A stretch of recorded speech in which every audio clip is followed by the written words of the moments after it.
ये है LIC policy से लोन लेने की फॉर्म, जिसे फिलअप करके आप अपने एलआईसी की पॉलिसी से लोन निकाल सकते हैं और लोन निकाल कर आप उस पैसे को फिर वापस भी कर सकते हैं, फिर से ले सकते हैं। लेकिन इस फॉर्म को कैसे फिलअप किया जाता है उसके बारे में इस वीडियो पर हम बताने वाले हैं। चलिए वीडियो को शुरू करते हैं। सबसे पहले वीडियो को शुरू करने से पहले आपको बता दें कि यहाँ पर कौन कौन से फॉर्म दिया गया है, पहले उसे समझते हैं। जैसे कि सबसे पहला जो फॉर्म है इसका नंबर क्या है इसे पहले जान लेते हैं। इसका जो नंबर है ये है 5198, जैसे कि आप देख सकते हैं 5198। इसके बाद की जो फॉर्म है इसके फॉर्म का नंबर है 5200। इसके बाद की जो फॉर्म नंबर है ये है 3510। इसके बाद की जो फॉर्म नंबर है ये है 1970 और 5205।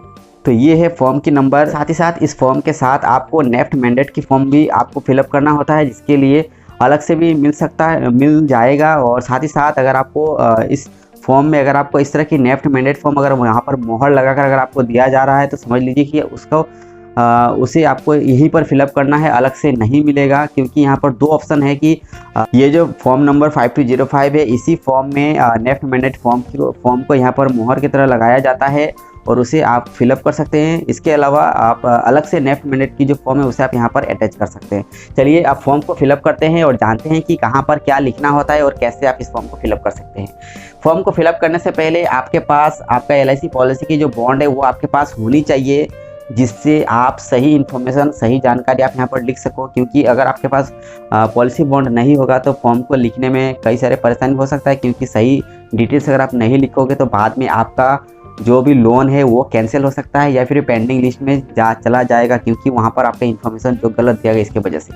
तो चलिए सबसे पहले है कि यहाँ पर देखिए कि आई द अंडरसाइन, यहाँ पर देखिए कि जो फुल नेम दिया गया है इस फुल नेम की जगह पर यहाँ पर खाली जगह है। तो यहाँ पर आपको क्या लिखना है, यहाँ पर आपको लिखना है कि पॉलिसी होल्डर का नाम, यानी कि जिसके नाम पर पॉलिसी लिया गया है उनका नाम आपको यहाँ पर लिखना है। तो मान लीजिए यहाँ पर मैं अपना नाम लिख देता हूँ, यानी कि मेरे नाम पर पॉलिसी लिया गया है। तो यहाँ पर जैसे कि मान लीजिए कि मेरा नाम है सूरज और यहाँ पर BARAI।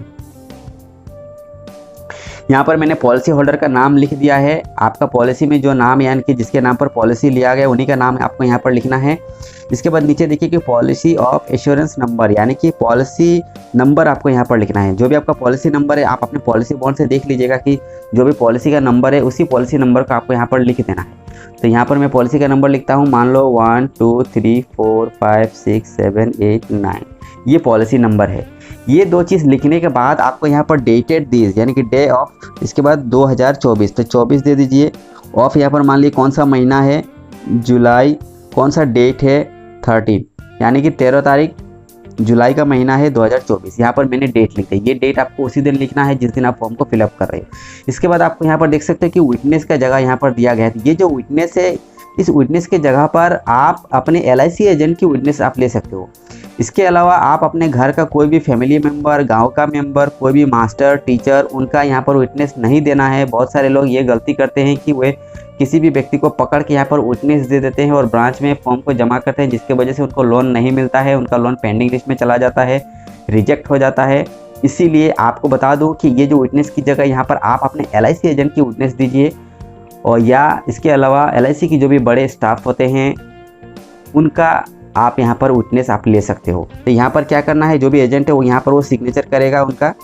इसके बाद उनका जो भी सील है वो सील यहाँ पर लगाएगा, यहाँ पर वो सील लगाएगा। ये इतना सा विटनेस देने के बाद आपका लोन बहुत जल्दी मिल जाएगा। इसके बाद क्या है कि यहाँ पर देखिए सिग्नेचर ऑफ द एश्योर्ड, यहाँ पर जो भी पॉलिसी होल्डर है यानी कि जिसके नाम पर पॉलिसी है उनका सिग्नेचर यहाँ पर कर देना है। मान लो मेरा सिग्नेचर करना है तो मैं यहाँ पर सिग्नेचर कर देता हूँ। तो ये मेरा सिग्नेचर मैंने यहाँ पर दे दिया था। ये जो सबसे पहला जो फॉर्म है ये कंप्लीट हो गया। इस फॉर्म को ऐसे ही फिलअप किया जाता है। इतना करने के बाद ये फॉर्म कंप्लीट हो गया। इसके बाद आपको जो नंबर दूसरा जो फॉर्म है उस फॉर्म को आपको फिलअप करना है। देखिए आप यहाँ पर क्या है कि सिलचर डिवीज़न लिखा गया है। ये आपका फॉर्म के हिसाब से कि आपका जो डिवीज़न है उसके हिसाब से फॉर्म में लिखा होगा। तो यहाँ पर देखिए ब्रांच, अब ब्रांच क्या है वो ब्रांच आपको यहाँ पर देना है। जैसे कि मेरा ब्रांच है सिलचर 1, मान लो हैलाकंदी, इसके बाद करीमगंज, तो कुछ ऐसे ब्रांचेस है, मुंबई, पुणे ब्रांच, गुवाहाटी ब्रांच, इस तरह के होता है। तो आप अपने ब्रांच के हिसाब से आप यहाँ पर लिख सकते हो कि आपका ब्रांच क्या है। अगर आपको पता नहीं है तो आप अपने एलआईसी की जो पॉलिसी बॉन्ड है उसमें आप चेक कर सकते हो, उसमें सब कुछ लिखा है। इसके बाद यहाँ पर देखिए रुपीस की जगह जो है इसे आपको कुछ भी नहीं लिखना है, इसे बस खाली छोड़ दीजिए। इसके बाद जो प्लेस है यानी कि आपका प्लेस दे दीजिए। मान लो मेरा सिलचर है तो मैं यहाँ पर सिलचर दे देता हूँ। डेट जो है जिस दिन आप फॉर्म को फिलअप कर रहे हो उस दिन का जो डेट है आप उसको यहाँ पर लिख दीजिए। डेट लिखने के बाद यहाँ पर जो आई हुई जो लिखा गया है ये आप अपना नाम लिख दीजिए, यानी कि जो भी पॉलिसी होल्डर है उनका नाम आपको यहाँ पर लिख देना है।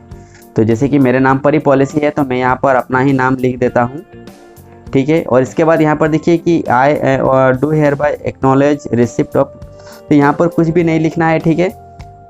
आपको इसे खाली छोड़ देना है, खाली छोड़ देना ही अच्छा रहेगा, ठीक है। इसके बाद आपको यहाँ पर लिखना है advance against the policy number. अब आपको यहाँ पर पॉलिसी नंबर लिखना है, तो यहाँ पर जो भी पॉलिसी नंबर है वो पॉलिसी नंबर को मैं यहाँ पर लिख देता हूँ। जो भी पॉलिसी नंबर, यहाँ पर मैंने पॉलिसी नंबर लिख दिया। अगर आप चाहो तो यहाँ पर लिख सकते हो कि आपको कितना लोन लेना है। मान लो आपको 10,000 रुपये लेना है तो आप यहाँ पर 10,000 आप यहाँ पर दे सकते हो। और जो 10,000 है उससे आप यहाँ पर इन वर्ड्स में लिख सकते हो कि जैसे कि $10,000 ओनली, इस तरह से आप लिख सकते हो। यानी कि जो भी आप लोन लेना चाहते हो वो अमाउंट आपको यहाँ पर लिखना है। उसे लिखने के बाद आपको ये इतना में आपको कंप्लीट करना है। इसके बाद आगे देखिए यहाँ पर आप देख सकते हो कि जो रेवेन्यू स्टाम्प है 1 रुपये की उसे आपको यहाँ पर चिपकाना है। उसे चिपकाने के बाद उसके ऊपर आपको क्रॉस का सिग्नेचर कर लेना है, ठीक है। तो जैसे कि यहाँ पर मेरे पास एक रेवेन्यू स्टाम्प है, इस रेवेन्यू स्टाम्प को मैं यहाँ पर चिपका देता हूँ। चिपकाने के बाद उसके ऊपर आपको सिग्नेचर करना है। देखिए किसका सिग्नेचर करना है, ये उनका ही सिग्नेचर करना है जिसके नाम पर पॉलिसी है। किसी दूसरे व्यक्ति को यहाँ पर सिग्नेचर नहीं लेना है, ठीक है। यहाँ पर देखिए कुछ पहले से मैंने इस स्टाम्प को मैंने यूज़ किया है, इसकी वजह से यहाँ पर सिग्नेचर आपको दिख रहा है, ये देख सकते हो आप। तो इस तरह के स्टाम्प को आपको यूज़ नहीं करना है, ब्लैंक वाला करना है जिसमें कुछ भी लिखा ना हो पहले से। तो यहाँ पर आपको इस तरह से चिपकाना है। इस तरह से चिपकाने के बाद जो भी पॉलिसी होल्डर है, अगर आप पॉलिसी होल्डर हो तो उनका सिग्नेचर यहाँ पर कर लेना है, ठीक है। तो यहाँ पर मैं सिग्नेचर कर देता हूँ। जैसे कि मैं यहाँ पर सिग्नेचर करता हूँ, इस तरह से क्रॉस सिग्नेचर करना है, यहाँ से स्टार्ट करना है और यहाँ पर लाकर आपको ख़त्म कर देना है। ये करने के बाद ये जो फॉर्म है ये कंप्लीट हो गया। इस फॉर्म में आपको कुछ भी अब नहीं लिखना है, ठीक है। अब चलिए नेक्स्ट की जो फॉर्म है उसे यहाँ पर कंप्लीट करते हैं। अब देखिए ये जो फॉर्म है इसमें क्या करना है, यहाँ पर आपको अपना ब्रांच की जो एड्रेस है, जैसे कि मैंने यहाँ पर बताया कि सिलचर 1 जो मेरा ब्रांच है, इसके बाद जो डिवीज़न जहाँ है उनका डिवीज़न का आप लिख सकते हो कि वहाँ डिवीज़न कहाँ है। मणिपुर है तो मणिपुर, सिलचर है तो सिलचर, आपका अगर पुणे है तो पुणे, अगर गुवाहाटी है तो गुवाहाटी, आप इस तरह से वहाँ पर दे सकते हो। इसके बाद जो पॉलिसी नंबर है, ये जो पॉलिसी नंबर है आपको यहाँ पर पॉलिसी नंबर लिख देना है। तो मान लो मेरा पॉलिसी नंबर 1 2 3 4 5 6 7 8 9, ये सभी डेमो है, ठीक है। ये जितने भी इन्फॉर्मेशन मैं यहाँ पर लिख रहा हूँ सब डेमो है।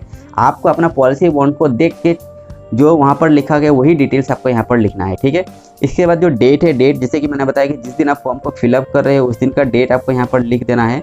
तो उसी दिन का डेट मैं यहाँ पर लिख रहा हूँ। देखिए ये डेट मैंने लिख दिया। इसके बाद सिग्नेचर ऑफ एश्योर्ड, यहाँ पर जो भी पॉलिसी होल्डर है उनका सिग्नेचर यहाँ पर कर लेना है, ठीक है। अगर आप पॉलिसी होल्डर हो तो आप अपना सिग्नेचर यहाँ पर दे दो।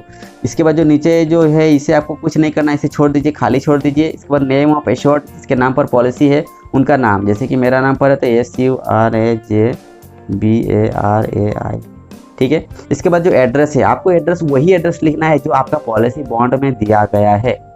अगर आपको पता नहीं है क्या एड्रेस है तो आप जाइए पॉलिसी बॉन्ड को चेक कर लीजिए अच्छे से कि कौन सा एड्रेस उसमें लिखा गया है, वही एड्रेस आपको यहाँ पर लिख देना है।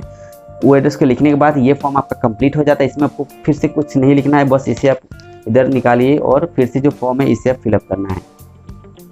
इस फॉर्म में देखिए जो नेफ्ट मैंडेट की जो फॉर्म है उसे आपको यहाँ पर अच्छे से देख लेना है कि क्या लिखना है। सबसे पहला है कि पॉलिसी नंबर, ठीक है। तो पॉलिसी नंबर आपको जैसे कि मैंने बताया कि 1 2 3 4 5 मेरा जो पॉलिसी नंबर है उसे यहाँ पर लिख देना है।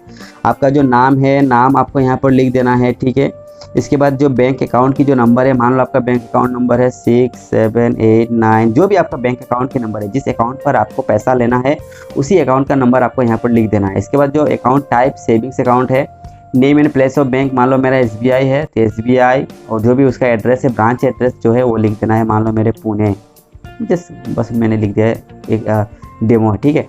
इसके बाद उसका IFSC कोड आपको यहाँ पर लिखना है। IFSC कोड लिखना बहुत ज़रूरी है, तो मैंने लिख दिया SBIN 00126, कुछ भी मैंने लिख दिया एक। इसके बाद जो मोबाइल नंबर है, मान लो आपका मोबाइल नंबर 9435, आपका अपना मोबाइल नंबर देना है। इसी नंबर में आपको SMS मिलेगा कि आपका लोन हो रहा है या फिर नहीं रहा है, प्रोसेस है कि नहीं है, ये सारे इन्फॉर्मेशन अपडेट आपको मिलता रहेगा, तो इस नंबर पे आपको मिलेगा। इसके बाद क्या है कि सिग्नेचर, लास्ट में ये सिग्नेचर है, ठीक है। तो यहाँ पर सिग्नेचर कर देना है। ये है नेफ्ट फॉर्म, जो नेफ्ट मैंडेट की जो फॉर्म है ये आपका फिलअप यहाँ पर कंप्लीट होता है।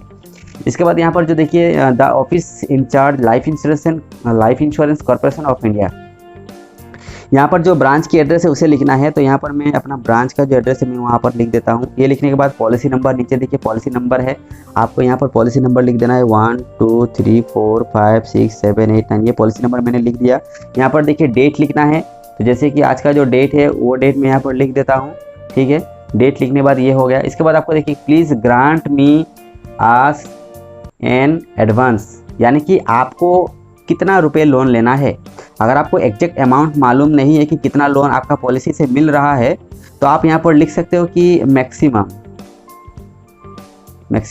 जितना आपका पॉलिसी में मैक्सिमम मिलेगा वो आपको लोन में दे दिया जाएगा।